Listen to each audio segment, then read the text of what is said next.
Alléluia, alléluia. Je suis le pasteur Serge Brun et je suis heureux de te retrouver et de vous retrouver pour ce dimanche 22 février 2026. J'espère que pour toi, cette année démarre dans les bonnes conditions, dans les très, très bonnes conditions. Nous savons tous que parfois, il arrive des situations très compliquées ou que les situations de 2025 continuent en 2026. Mais je souhaite vraiment que tu puisses comprendre la chose suivante et c'est cela que le Seigneur va nous emmener aujourd'hui dans le thème de la vallée d'Achor. La vallée d'Achor. La vallée d'Achor, en fait, c'est la vallée où nous décidons de nous purifier, où nous décidons de faire ressortir de nous, de notre temple dans lequel nous sommes et que nous sommes, toutes choses qui doivent être et qui sont vouées à la destruction, c'est-à-dire à être rejetées, à ne pas faire partie de notre vie. Parce que la vallée d'Achor, c'est exactement cela. C'est la vallée qui montre que là, on se sépare définitivement de ce qui a fait que notre vie soit une vie d'échec, une vie de déception, une vie où la destruction règne. Parce que nous allons voir dans ce message que Israël avait les faveurs de Dieu, mais quand Akan a fait entrer dans le peuple d'Israël, dans la maison d'Israël, un objet voué à la destruction, donc certaines versions disent, voué à être interdit, là, le Seigneur s'est retiré d'Israël et ce qui a laissé dans le domaine spirituel, il faut le comprendre, qui agit dans ce monde de physique matériel, le fait que Israël est devenu sans protection. Israël est devenu sans protection.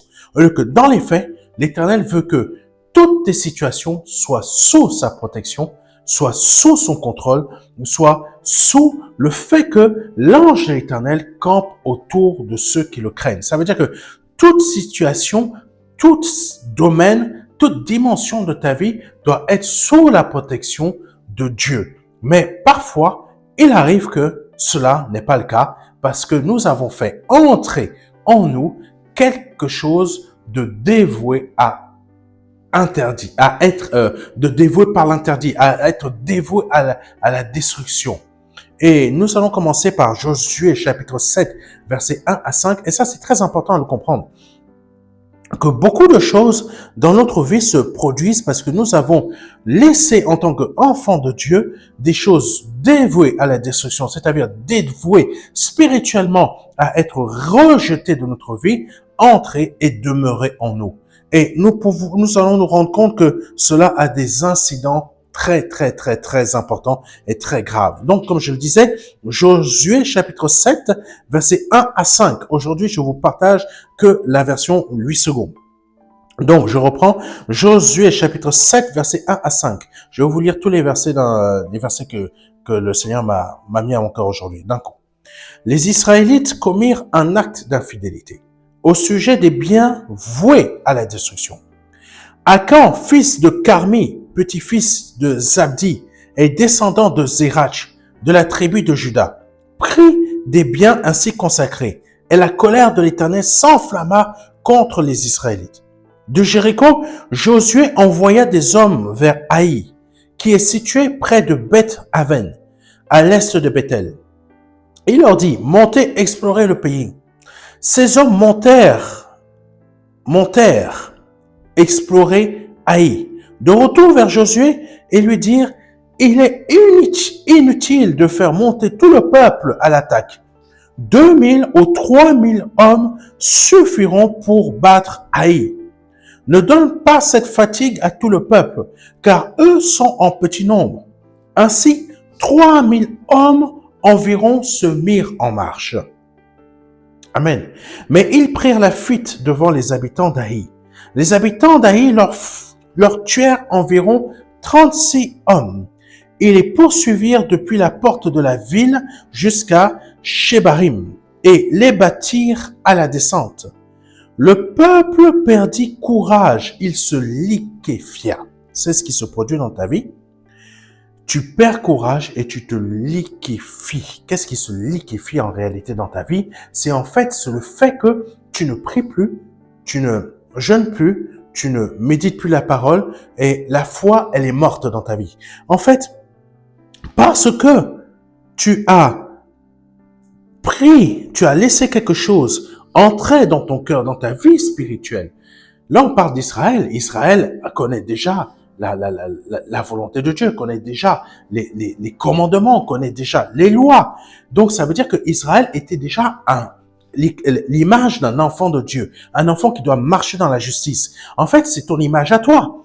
Donc là, Israël sait très bien qu'il ne faut pas prendre quelque chose, un objet voué à la destruction, mais l'a quand même pris. En fait, ça veut dire quoi? C'est pas forcément Zabdi qui l'a pris. Ce n'est pas forcément Carmi qui l'a pris. Ce n'est pas forcément Zerach. Bon, en fait, c'est la famille de Akan, mais ce n'est pas forcément une autre personne de la tribu de Juda qui compose la tribu de Juda. Par exemple, la tribu de l'apôtre Paul, Benjamin. Ce n'est pas sa tribu qui a commis cela. C'est Akan de la tribu de Juda. Mais Israël représente qu'un seul être, même si c'est composé de 12 tribus, et ces 12 tribus sont composées de plusieurs familles et de plusieurs individus. Il suffit simplement qu'un seul pêche, tout le peuple a péché. Tout le peuple a péché. Tout le peuple a désobéi. Je reprends. Il suffisait simplement qu'un seul membre d'Israël, parce que quand tu regardes Israël, il voit un être unique. Mais il sait que cet être unique, c'est exactement la même chose que nos corps à nous. Quand tu te vois, toi tu vois un être unique. Mais ce que tu ne vois peut-être pas, c'est la chose suivante, c'est que cet être unique est composé de milliards de cellules, donc de milliards d'êtres vivants, individuels, mais qui forment un être unique. Donc, ça veut dire que même si ces cellules sont individuelles, en fait, elles ne sont pas si individuelles que ça. Leur fonctionnement est fait en sorte qu'ils marchent comme étant un seul corps. Et ces cellules qui sont individuelles forment ce corps que tu vois. Amen. Forment ce corps que tu vois qui abrite l'Esprit de Dieu, qui est devenu un temple vivant. Amen. C'est exactement la même chose que toi. Donc, Israël est un être unique composé de 12 tribus, mais ces 12 tribus composées de plusieurs familles. Ça revient à la nature même de l'être humain composé par des cellules. Amen. Que Dieu te bénisse. J'espère que je ne t'ai pas perdu. Donc, malgré que c'est Akan qui a péché, tout le corps qui est Israël a péché. Et nous allons voir par la suite, on continue, que quand un seul être a péché, 3000 hommes de ces 12 tribus sont partis pour battre Haï. Mais cela n'a pas donné la victoire qu'ils espéraient parce qu'ils ont été humiliés. 36 hommes. 36 hommes, ça veut dire tout simplement que quand on part de ce point, il disait que le peuple Haï n'était pas nombreux. Ça veut dire que 2 ou 3 000 hommes suffisent à prendre le pays. Bon, il faut comprendre la chose suivante, c'est que Israël non plus n'était pas nombreux, mais qu'ils étaient basés sur le fait que, par exemple, 100 personnes pouvaient poursuivre 1000 personnes. 1000 personnes, ça veut dire quoi? Ça veut dire tout simplement que 100 personnes 100 personnes d'Israël pouvaient facilement battre 1000 personnes d'une nation ennemie. Parce que tout simplement, le nombre n'est pas équivalent. 100, 1000, ce n'est pas équivalent. Mais Dieu a pour principe de montrer sa puissance et sa gloire dans le fait que tu es faible, mais je montre ma puissance au travers de toi. Donc, 100 personnes sont capables de battre 1000 personnes. une personne est capable de mettre en déroute tout un tas d'adversaires, même dans son domaine professionnel, même même une nation, même une politique d'une nation.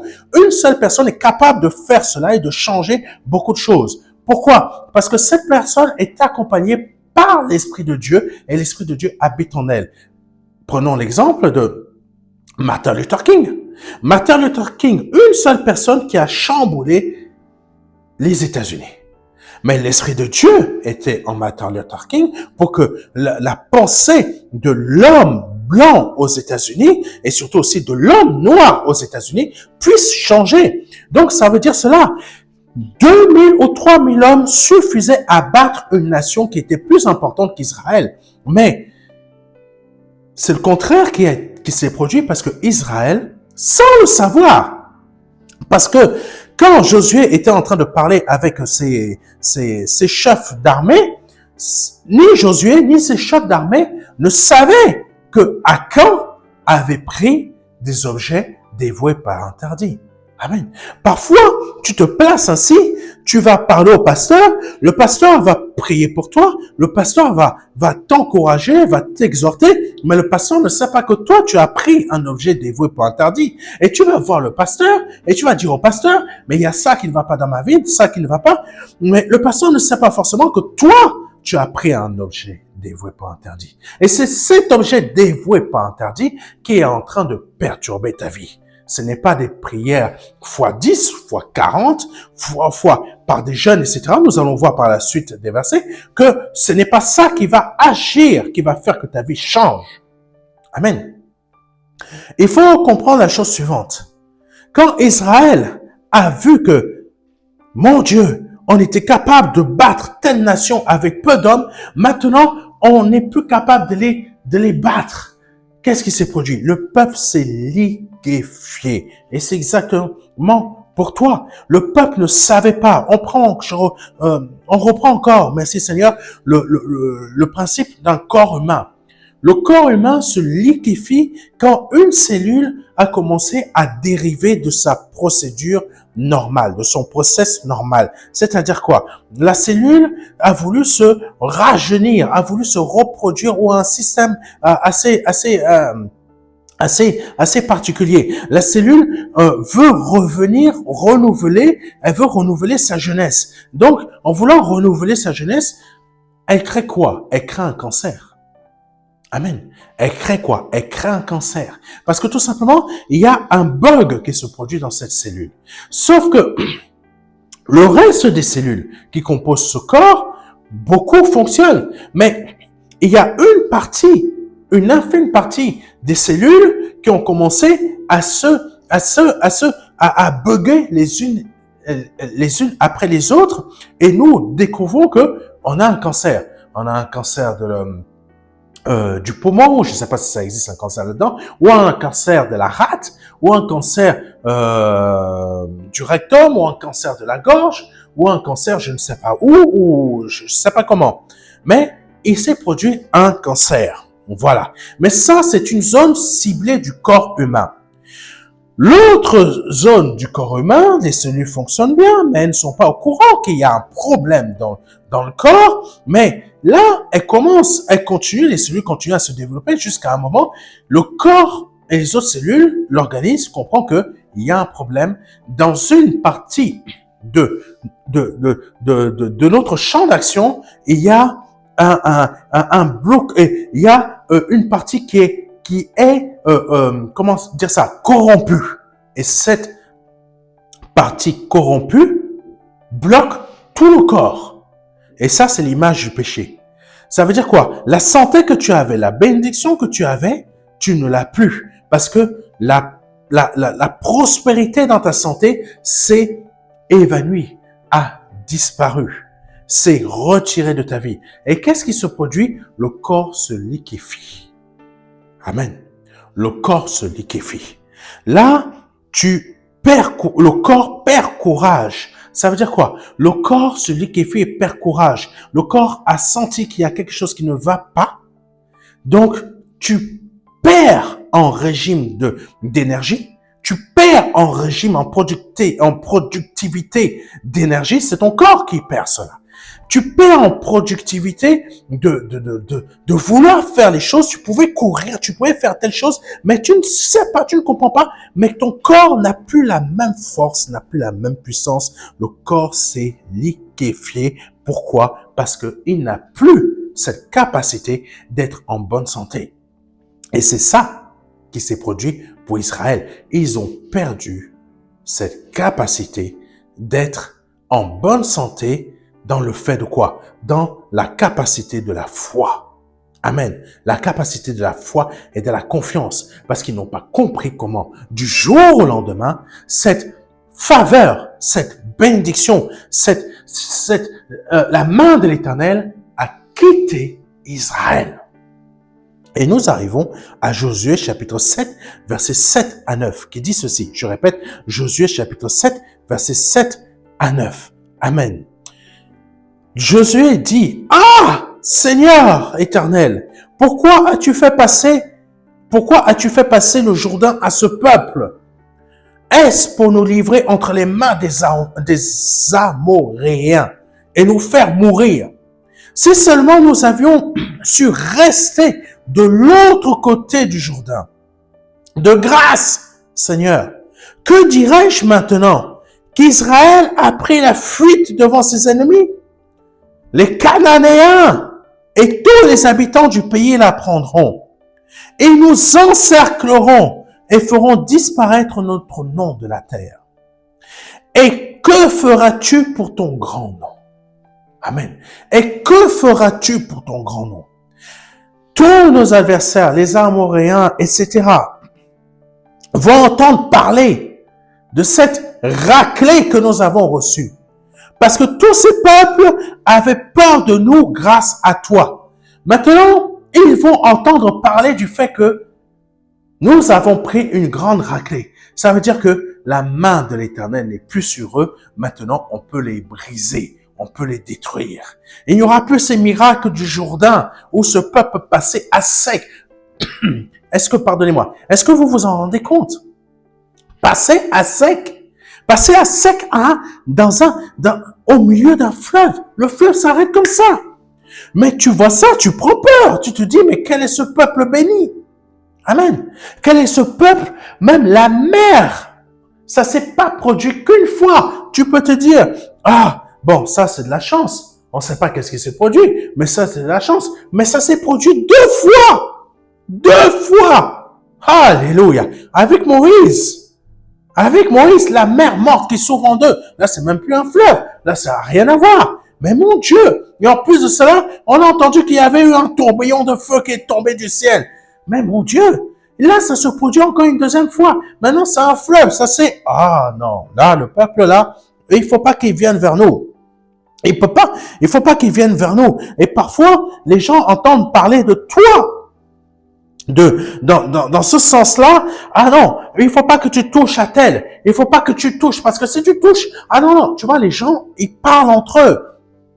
Les responsables de service, les sorciers, les gens qui te veulent du mal, ils parlent de toi entre eux. Et ils disent, voilà, ah non, si tu touches, t'es foutu. Ah non, c'est fini. Mais le jour où ils vont voir que toi, tu as chuté, ils vont se dire, ah, peut-être la grâce que tel avait n'est plus là.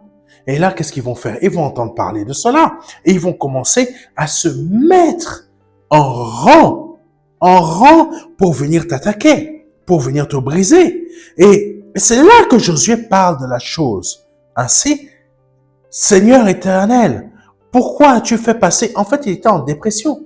Il n'a pas compris, même Josué, même non plus n'a pas compris, parce que ça fait pas longtemps qu'il a été placé par l'Éternel au-dessus de ce peuple. Et lui-même, il commence à douter. Il ne comprend pas. Il se pose des questions parce qu'il ne savait pas. Parce que pour Josué, c'est la chose ainsi. Nous-mêmes, parfois, pasteurs, on peut prier pour telle personne. On peut dire, mais Seigneur, je comprends pas. Qu'est-ce que tu fais avec cette personne? Pourquoi tu es si dur avec cette personne? Pourquoi ça ne marche pas? Peu importe qu'elle prie, peu importe ce qu'elle fait, mais ça ne marche pas. Mais pourquoi es-tu aussi dur? Et c'est ça que Josué était en train de dire à l'Éternel. Mais Seigneur, pourquoi tu fais passer le Jourdain à ce peuple pour venir après le tuer ainsi? Parce que Josué n'était pas au courant de ce que Akan avait fait. Josué n'était pas du tout au courant. Il était là, mais Seigneur, qu'est-ce que tu fais? Maintenant, le principe, c'était que on marche dans ta droiture. On marche, on fasse ta volonté. On marche comme tu nous l'as dit. Parce que si on ne marche pas comme tu nous l'as dit, ça veut dire que c'est la mort qui nous guette. Mais Josué ne s'était pas rappelé de ce que l'Éternel avait dit au travers de Moïse. Pour Josué, c'est ce peuple marche dans la droiture. Et parfois, quand on est leader, parfois quand on est responsable de service, on ne se rend pas compte que notre service est en train d'être détruit à cause d'une personne qui fait mal les choses. Amen. Tu peux être directeur d'un établissement. Pour toi, le service marche bien. Tu vas dire, ah oui, mais moi j'ai une très bonne équipe. Et tu fais une confiance aveugle à cette équipe. Sauf que toi, tu ne vois pas que c'est à cause d'un membre de ton équipe qui est un manager que ton équipe, que ton service est en train de s'écrouler et de s'effriter comme des chips que tu prends comme ça. Et ça, c'est Josué. Josué était dans ce même cas. Il n'arrivait pas à comprendre mais pourquoi tu laisses pourquoi tu nous as abandonnés comme ça? Qu'est-ce que tu as fait, Seigneur?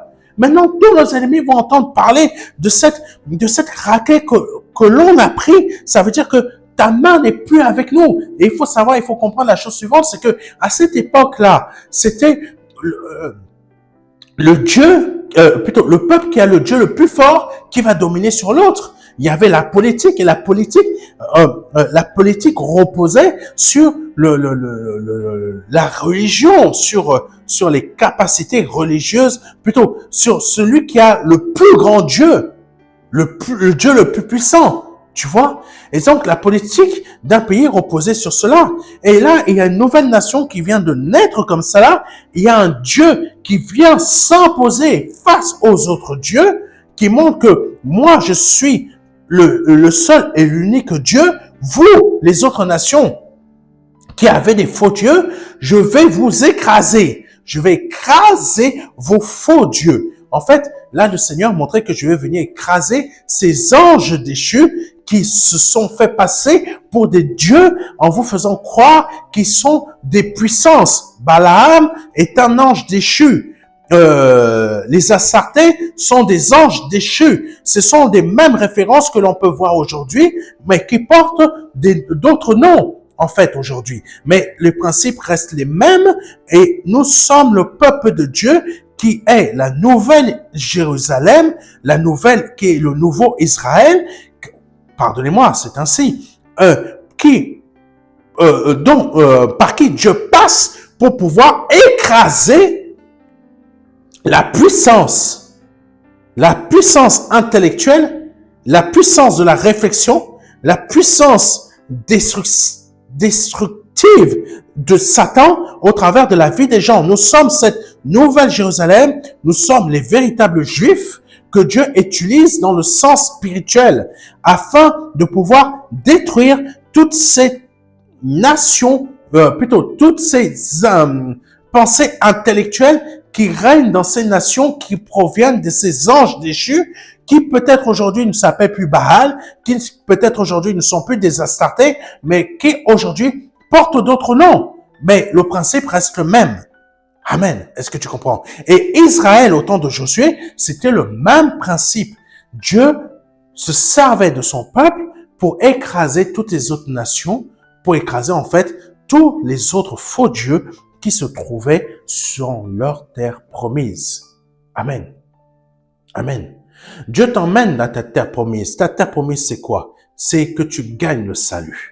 Que tu gagnes le salut. Donc, Dieu va t'utiliser comme une armée afin de pouvoir écraser ces faux dieux qui règnent dans ta vie de chaque jour, qui règnent dans chaque domaine de ta vie, chaque dimension, chaque situation, afin que tu remportes réellement ton salut, que tu ne sois pas dominé par des démons qui sont en réalité des anges déchus, qui créent toutes sortes de situations perverses, difficiles, compliquées, etc. Que ce soit dans ta vie professionnelle, ta vie familiale, ta vie sociale, ta santé, etc. Amen. Et c'est ça que Dieu faisait au travers de Josué et d'Israël. Sauf que là, Josué, comme je l'ai dit, ne savait pas que Akan avait fait une bêtise.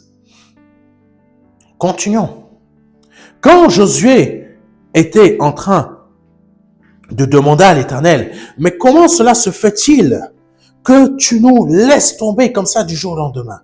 Tu nous abandonnes comme cela du jour au lendemain. Dans Josué chapitre 7, verset 10 à 20, chapitre 7, verset 10 à 12, le Seigneur répond à Josué. Le Seigneur répond à Josué. Il dit la chose suivante.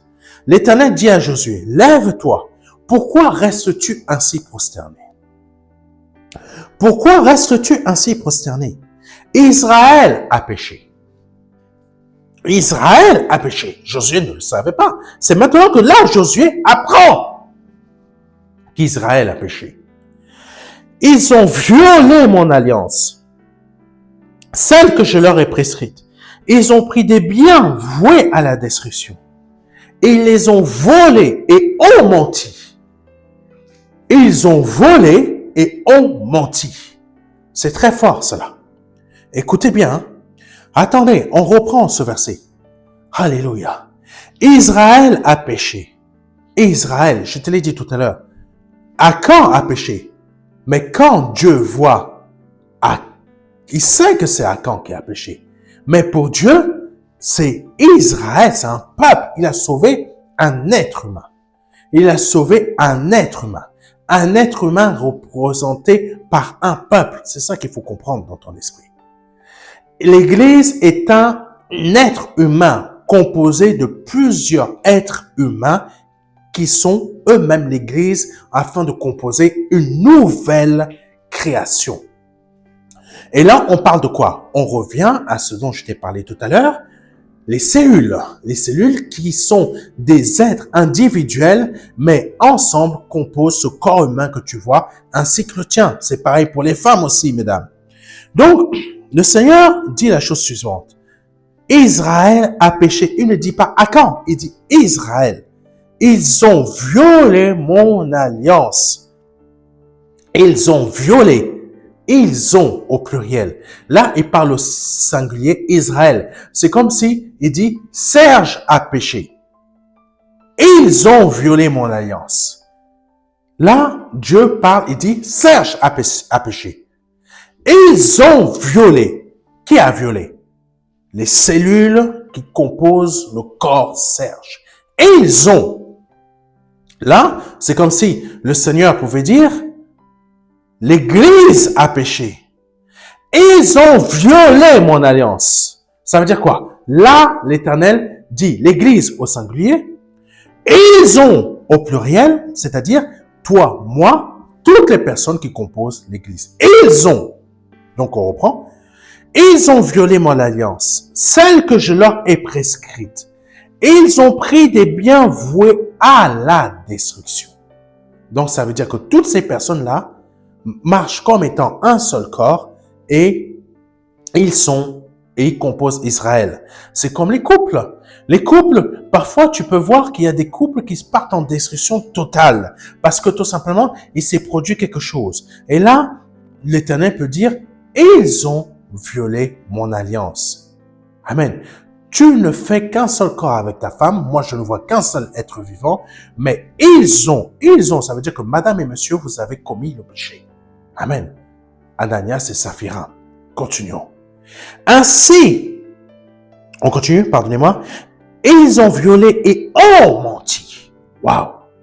Et ils ont caché parmi, et ils les ont cachés parmi leurs affaires. Waouh! Ils ont pris des biens voués à la destruction, ils ont volé et ont menti. Deux choses déjà. Et ils les ont cachés parmi leurs affaires. Trois choses. Ça, ce sont les trois choses qui détruit la vie d'un chrétien. Tu peux aller voir le pasteur ne connaît pas ta vie. Mais toi, dans ta vie, tu as fait quoi? Tu as volé, tu as menti et tu as caché quelque chose dans ta propre vie. Ce que tu n'aurais pas dû avoir dans ton cœur, actuellement, tu le possèdes. Mais tu mens à l'homme de Dieu, tu mens au pasteur et tu veux mentir à l'église et tu veux mentir à Dieu. Et quand tu vas voir l'église ou les réunions de prière ou le pasteur, tu lui demandes de prier pour toi afin que ta vie aille mieux. Mais là, ta vie ne peut pas aller mieux puisque toi-même, tu as décidé de mentir, de prendre des choses pas avouées, pas interdites et de les cacher dans le fond de ton cœur. Amen. Continuons. Ainsi, les Israélites ne peuvent plus. C'est là qu'on voit le principe même de Dieu. Sa faveur qui a quitté Israël. Sa faveur. C'est ça le péché en fait. C'est ta façon de marcher, d'agir, de réagir. Là, le Seigneur, il dit, ainsi les Israélites ne peuvent plus résister à leur ennemi. La faveur de Dieu, la grâce de Dieu, la main de l'Éternel, l'ange de l'Éternel a disparu d'Israël. Il n'y a plus en un instant, comme nous avons vu au début du verset que nous avions lu précédemment, je crois le verset 9, Josué ne savait pas que l'Éternel s'était déjà retiré d'Israël. Et il n'a pu que constater que l'Éternel s'est retiré d'Israël quand son armée de 2 à 3 000 hommes s'est pris une sacrée raclée et ont perdu 36 hommes. Waouh! Waouh! Là, il vient de découvrir pourquoi Israël s'est pris une raclée. Alors que cette nation est indestructible. Toi, tu dois être indestructible à ton travail. Tu dois être inébranlable. Tu ne prends pas les conseils dévoués pour interdit. L'Éternel te dit, tu es inébranlable. Ça veut dire, ne prends pas les conseils des hommes faux, des gens méchants. Ça veut dire que quand tu vas prendre les conseils des hommes faux, des gens méchants qui vont rentrer dans ton esprit, en fait, ça va rentrer en toi et tu vas prendre cela comme argent comptant. Ça veut dire que les conseils que l'Éternel t'avait donnés qui étaient les suivants, c'est-à-dire reste calme, reste serein, reste ainsi, comme il est dit dans Ésaïe chapitre 7 au verset 4, chapitre 7 au chapitre 4, au chapitre 4, pardonnez-moi, reste tranquille, sois serein, et ils ne pourront rien contre toi. Ça, c'est en toi. Mais si tu écoutes quelqu'un d'autre qui te donne des conseils qui ne sont pas les mêmes que ceux de Dieu, qui t'emmènent à agir comme cet homme qui n'est pas dans la justice de Dieu, là, qu'est-ce qui se passe? La main de l'Éternel se retire de toi. Amen. La main de l'Éternel se retire de toi. Et ça, c'est ce qui se produit dans la vie de beaucoup de chrétiens. Ils ne comprennent pas. Ils disent, mais moi, je n'ai pas pris de statuette. Je n'ai pas couché avec une autre femme. Mais pasteur, je n'ai rien fait de cela. Je n'ai même pas... je n'ai rien fait de ci, je n'ai rien fait de ça, je n'ai même pas couché à gauche, je n'ai pas couché à droite. Je n'ai pas couché à gauche et je n'ai pas couché à droite. Amen. Je n'ai pas menti, je n'ai pas fait ci. Mais en fait, c'est parce que tu as écouté le conseil de quelqu'un d'autre que tu n'as pas laissé sortir de l'autre oreille, parce que nous avons des oreilles, nous entendons des conseils qui viennent de gauche et de droite, mais ça peut venir là et ça peut sortir là. Amen. Ça, c'est une bonne chose. Ouvre la vanne de l'autre oreille pour que les informations, ça fasse que l'autoroute, que ça ne fasse pas l'autoroute, ça sort de l'autoroute et ça passe dans les voies départementales ou etc. Tu vois? Bon, là, le problème dans notre vie en Christ, c'est que parfois, c'est parce que on ne comprend pas. C'est pas la chose suivante, c'est que nous avons pris un autre conseil que celui de Dieu. Et par cet autre conseil que nous avons pris, nous avons chassé le premier conseil que Dieu nous avait mis dans notre cœur, qui est la chose suivante: reste serein, reste tranquille. Et ils ne pourront rien contre toi. Tout le mal qu'ils ont projeté contre toi, ça ne marchera pas. Mais parce que tout simplement, on s'est, dans cette épreuve par laquelle on passe, on a décidé d'ouvrir nos oreilles afin de laisser passer le conseil des autres dans notre cœur et que nous avons appliqué leurs conseils, que la main de l'Éternel a quitté notre situation. C'est exactement la même chose que là. Parfois, ce n'est pas parce que on n'a rien, on n'a pas acheté d'objets, on n'est pas allé voir un voyant, on n'est pas allé forniquer, on n'est pas allé, je sais pas quoi, quelque chose qui pourrait créer cela. Non, c'est parce que tout simplement, on a accepté d'écouter un autre conseil, comme Ève a accepté d'écouter le conseil de Satan. Et là, on continue parce que le temps avance. Amen. Alléluia. Ainsi, les Israélites ne peuvent plus résister à leurs ennemis et prendront la fuite devant eux, car ils sont sous une menace de destruction. Ils sont sous une menace de destruction. Je reprends. Amen. Ainsi, les Israélites ne peuvent plus résister à leurs ennemis. C'est pour cela que toi, tu ne peux plus résister à tes propres épreuves. À cause d'une chose que tu as acceptée dans ton cœur, c'est pour cela que tes propres épreuves, tu ne peux plus y résister. C'est pour cela que tes propres épreuves ont détruit ta santé, ont détruit tes projets professionnels, ont détruit ton avenir, ont détruit ton mariage, ont détruit ci, ont détruit ça, même jusqu'à détruire tes propres enfants. Parce que nous allons constater plus tard que Akan a été jugé, mais pas que Akan, mais toute sa famille, même ses filles, même ses fils, qui n'ont rien fait, qui n'ont pas participé, peut-être de près ou de loin, je ne sais pas, ou qui ont vu, mais en fait, c'est pas eux qui ont commis l'acte. Ce n'est pas comme l'exemple d'Adam. Ce n'est pas Adam qui a commis l'acte, mais c'est Ève. Mais parce qu'ils ne font qu'une seule chair, pap, tout disparaît. Amen. C'est la même chose pour la famille de Akan. Amen. Toute sa famille est passée à l'as. C'est exactement la même chose pour toi. À cause de ce que toi tu as fait, ton épreuve ira jusqu'à détruire ta propre famille. Parce que tout simplement, tu n'as pas su résister à ce bien voué à la destruction. Tu l'as laissé entrer. Ça peut être l'angoisse. Non, pas l'angoisse. Ça peut être, tu n'as pas su faire confiance au Seigneur. Et là, tu as écouté d'autres personnes qui ont créé ta chute. Tu avais déjà une épreuve, mais cette épreuve, quand tu étais en train de faire confiance au Seigneur, tu étais en train de résister parce que tu étais en train de dominer sur ton adversaire. Mais maintenant, tu ne peux plus dominer, tu ne peux plus le résister parce que tu as accepté un conseil ou une parole ou je ne sais pas quoi. Tu as fait quelque chose qui a fait que tu as pris un bien voué à la destruction et que tu as laissé rentrer dans ton cœur. Et maintenant, ce qui se produit, c'est la chose suivante. Ainsi, les Israélites ne peuvent plus résister à leur ennemi.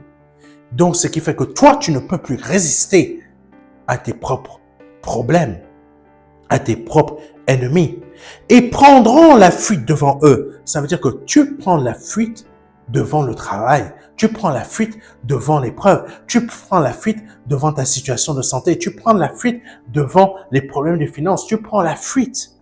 Amen. Car ils sont sous une menace de destruction. Parce que maintenant, tu n'as plus la main de la protection de l'Éternel, tu es sous la menace de la destruction de ton épreuve. Tandis que si tu n'avais pas pris cet objet ou cette pensée vouée à la destruction, tu n'aurais pas été sous la menace d'une destruction. Sache la chose suivante.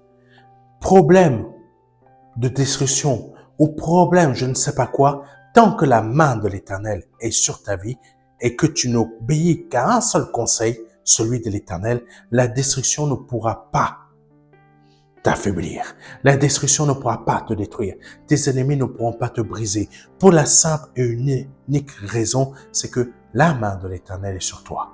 Mais quand tu désobéis, la main de l'Éternel se retire et là tu es sous la menace. Tu es sous la menace de destruction. Et le Seigneur continue, « Je ne serai plus avec vous si vous n'éliminez pas l'objet voué à la destruction du milieu de vous. » Ça veut dire que même si là, Israël avait reçu une petite correction, le Seigneur ne les avait pas abandonnés totalement, parce que quand on lit cette petite phrase, il dit « car ils sont sous une menace de destruction ».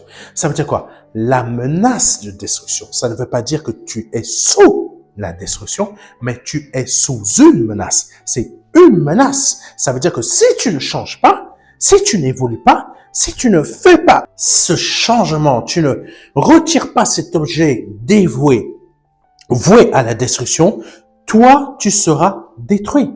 Parce que cet objet voué à la destruction est un objet de corruption. C'est exactement comme les conseils que chacun peut te donner, mais ce ne sont pas les conseils de Dieu. Amen.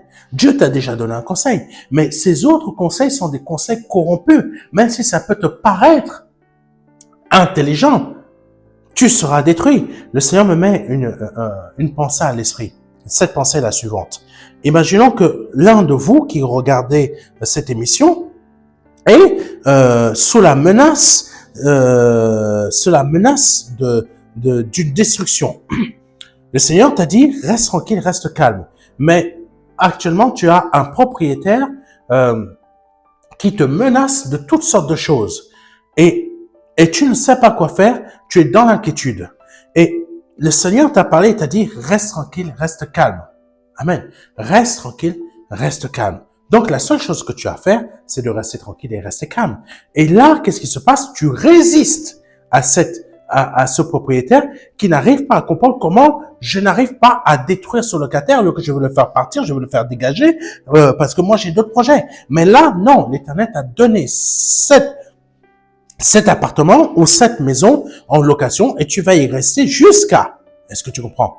Même si ce propriétaire veut vendre cette maison, toi tu vas rester jusqu'à. Pourquoi? Parce que tu as payé et tu continues à payer ton loyer. Amen.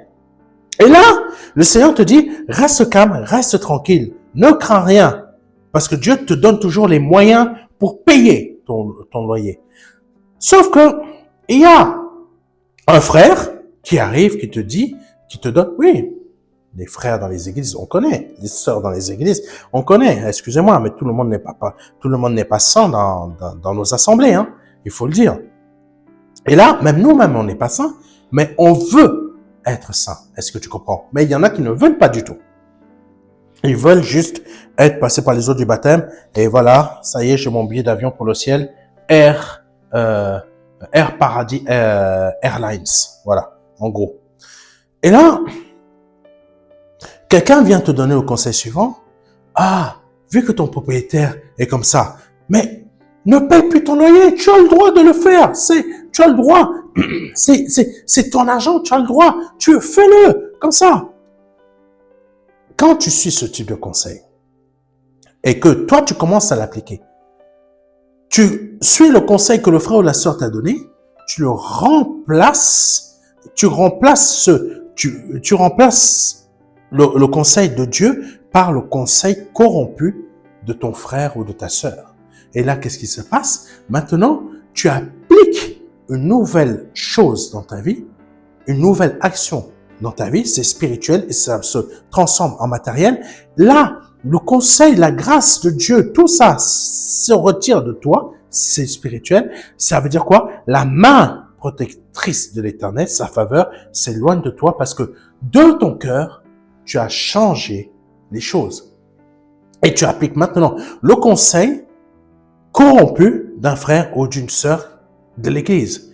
Et là, qu'est-ce qui se passe? Tu rentres sous la menace d'une destruction. Comme tu ne payes plus ton loyer, tu as donné des billes à ton propriétaire pour te faire expulser et pour même aller plus loin, venir avec des potes et te tabasser. Ou commencer à mettre en place aussi des procédures d'expulsion contre toi parce que tu ne payes plus ton loyer. Tandis que quand tu suivais le conseil de l'Éternel, sois tranquille, sois calme, sois serein ou sereine, tu payais toujours ton loyer, mais le propriétaire ne pouvait rien faire. Amen. Mais maintenant, toi, tu lui as donné les billes parce que tu as préféré suivre les conseils d'un homme corrompu ou d'une femme corrompue dont les pensées sont corrompues. C'est pas parce qu'elle est à l'église qu'elle est sainte. Et là, qu'est-ce qui se produit? C'est que tu es sous la menace d'une destruction.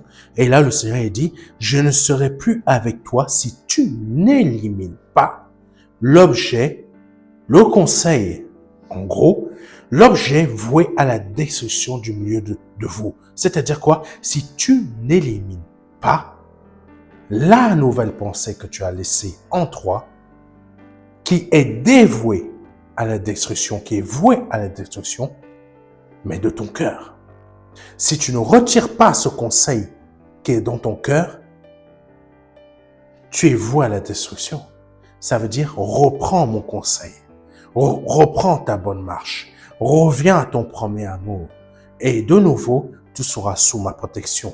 En fait, c'est Dieu est tout.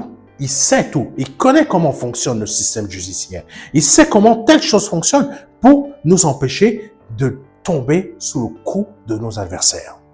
Amen. On va aller beaucoup plus vite parce que le temps avance.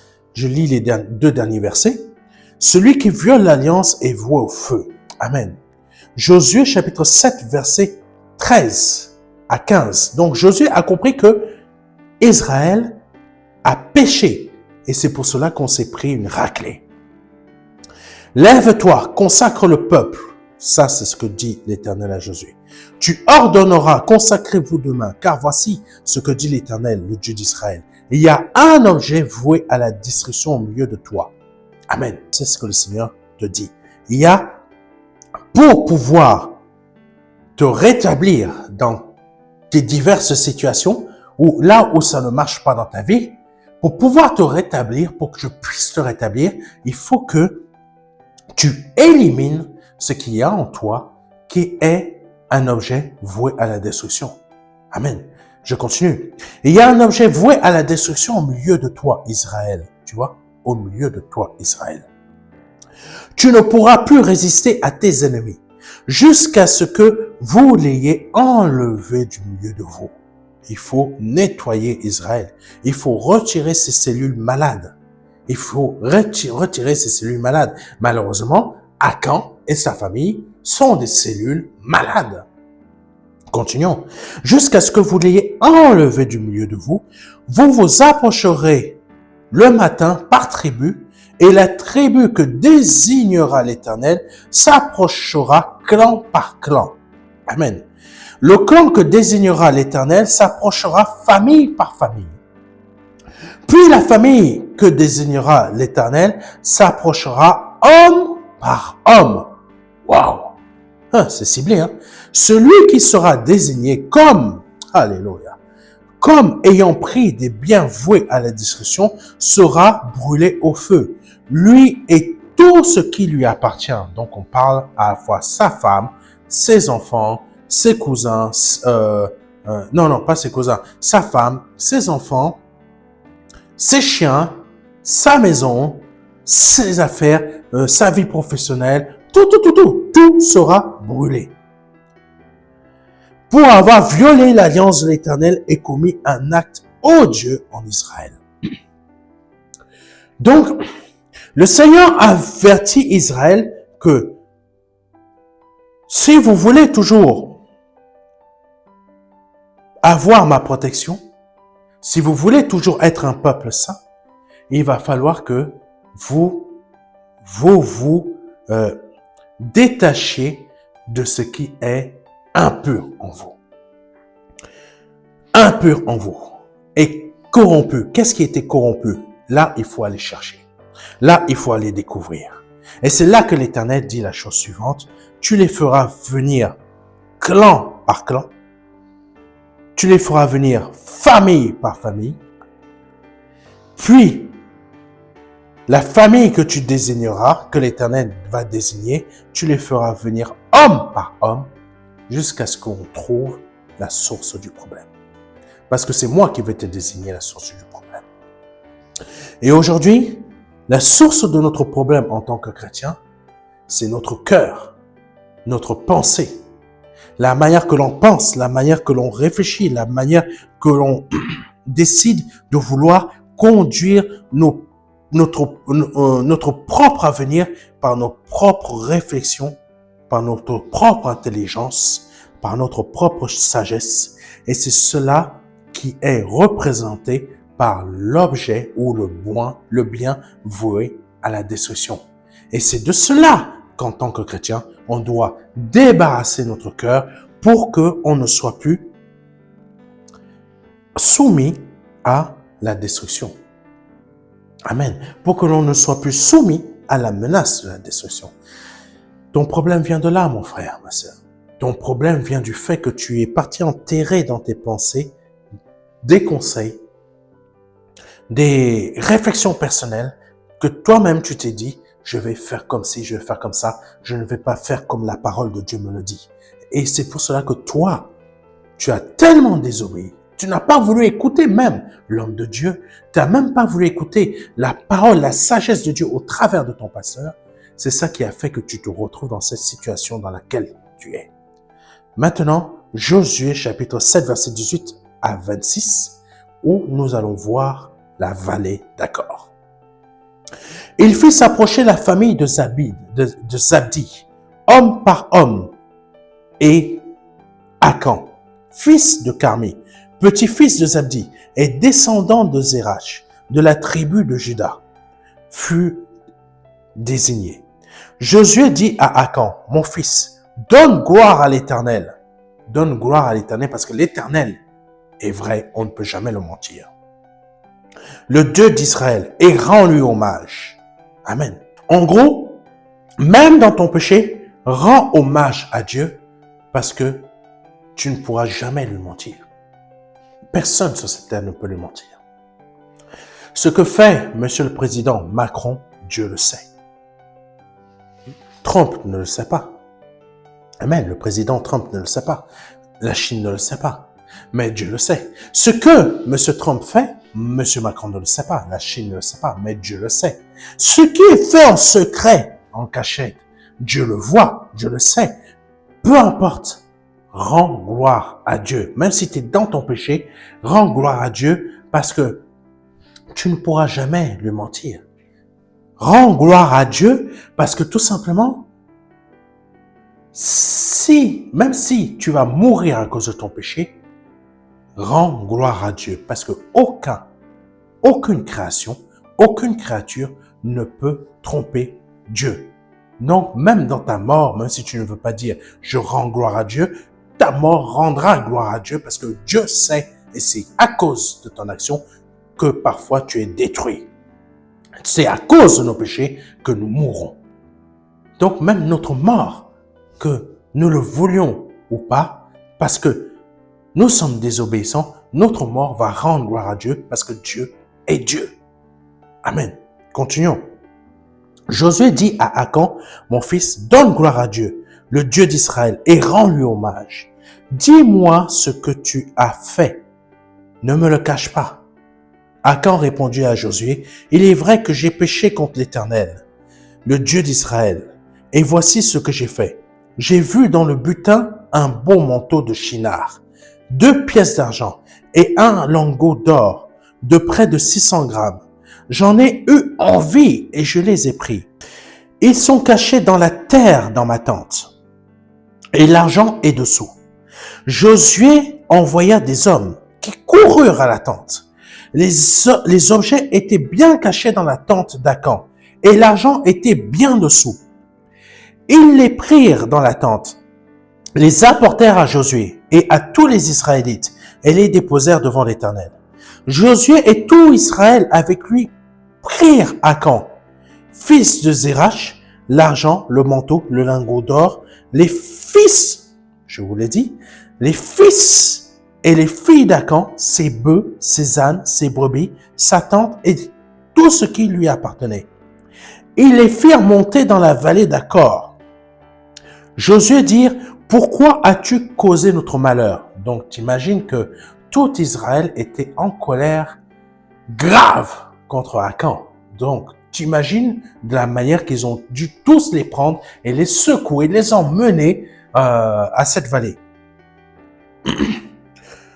Pourquoi as-tu causé notre malheur? L'Éternel causera ton malheur aujourd'hui. Donc, quel malheur? La destruction à cause de ce bien maudit. Donc, ça peut être des conseils, ça peut être tout ce dont je t'ai parlé tout à l'heure, a causé la destruction totale de Akan et de toute sa famille. Amen. Et tout Israël lapida Akan. On les brûla au feu. Amen. Là, c'est grave. Là, c'est pour faire disparaître totalement leurs actions d'Israël. On les brûla au feu, on les lapida et on éleva sur Akan, sur le corps d'Akan même. Donc, quand ils ont élevé sur le corps, sur ce qui restait d'Akan, un grand tas de pierres qui subsiste jusqu'à aujourd'hui. Ça veut dire que Akan qui est brûlé, ils ont mis des tas de pierres comme ça sur lui.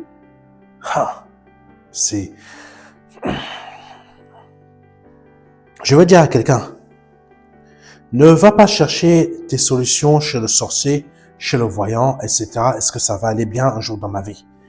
Parce que Dieu est pire que la sorcellerie, pire que l'occultisme. Ne te mets jamais Dieu à dos. Parce que ça, c'est purement des choses spirituelles. C'est spirituel, autant que la sorcellerie. Là, ils ont placé des pierres sur le corps d'Akan.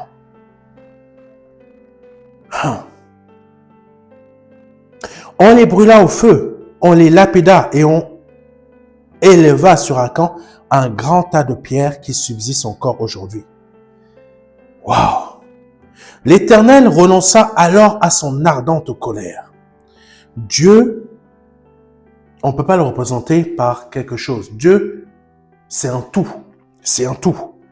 Donc, ça veut dire que tout ce qui compose, tout ce qui est Dieu, pas tout ce qui compose Dieu, tout ce qui est Dieu, c'est mis en faveur à nouveau d'Israël. C'est mis en faveur à nouveau d'Israël. Ça veut dire que quand toi, tu auras décidé de laver ton cœur, de retirer, je ne sais pas, ce conseil ou une action, je ne sais pas ce que tu as fait, qui a fait que aujourd'hui tu sois sous une menace de destruction, toi et ta famille, ou toi et ta vie professionnelle, toi et ta santé, je ne sais pas. Mais dès que tu auras libéré ton être de cela, ton cœur de cela, Jésus, l'Éternel renoncera alors. En fait, ça veut dire que l'épreuve dans laquelle tu es disparaîtra. Parce que tu ne peux pas t'élever contre Dieu. Si tu te lèves contre Dieu, tout ce qui est Dieu te détruira. Donc aujourd'hui, par ce message, le Seigneur veut simplement, par son grand amour qu'il a pour toi, te rappeler que, mon fils, ma fille, retire ce qui est en toi, qui crée le fait, qui crée cette épreuve dans ta vie, et qui, par la suite des choses, si tu ne choisis pas de revenir en arrière, revenir vers moi, cette épreuve-là, ou ces épreuves-là, auront ta destruction. Laisse-moi prier pour toi juste quelques instants, afin que par le nom puissant de Jésus-Christ de Nazareth, tu sois réellement libéré de cette épreuve. Laisse-moi prier pour que vraiment tu te laisses changer, pour que vraiment il n'y ait pas cette menace n'arrive pas à son terme, qui est vraiment l'action de la destruction. Parce que pour l'instant, ce n'est qu'une menace. Mais demain, tu ne sais pas si ça va passer à une action de la destruction, parce que toi, tu n'auras pas accepté d'écouter ce message. Seigneur, je te prie pour ton enfant, je te prie afin que son cœur, aujourd'hui, se laisse décharger de cet objet, de ce bien, de cette pensée, je ne sais pas quoi, de cette action vouée à la destruction de son cœur, pour que sa vie change et que tu redeviennes en sa faveur dans sa vie, dans ces diverses situations, dans ces divers domaines, dans ces diverses situations, pour qu'il ne soit plus sous la menace d'une destruction, mais soit maintenant sous ta faveur protectrice. Amen. Que Dieu soit béni, que Dieu soit glorifié. Si c'est la première fois que tu entends un de mes messages et souhaites donner ta vie à Jésus-Christ, je t'invite à répéter après moi. Seigneur, je te demande pardon pour mes offenses. Je te demande pardon pour mes péchés. Je te demande pardon pour ce que j'ai pu dire ou pu faire qui n'a pas été à ta gloire. Je m'en repens totalement. Je sais que j'ai péché et je le reconnais. Et je reconnais que tu es ce Dieu puissant et vrai qui m'aime et qui a donné son propre Fils à la croix pour que par sa mort, j'ai la vie.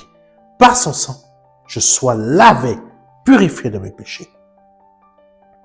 Je reconnais que tu es ce Dieu-là et que tu es ce Dieu vivant et que maintenant, par cette action, je suis une nouvelle créature, une nouvelle création, une nouvelle créature parce que l'ancienne est complètement détruite parce que j'ai renoncé à cette ancienne créature. Que Dieu soit béni, que Dieu soit glorifié par le nom de Jésus-Christ. Si tu viens de répéter cela avec foi, tu viens de passer de la mort à la vie. Je t'invite à nous envoyer rapidement un mail à contact@ministère-de-la-réconciliation.fr afin qu'on puisse envoyer notre livret, le livret Les 4 marches qui va t'aider dans ta conversion. Que Dieu soit béni, que Dieu soit glorifié. C'était le pasteur Serge Omar. Amen.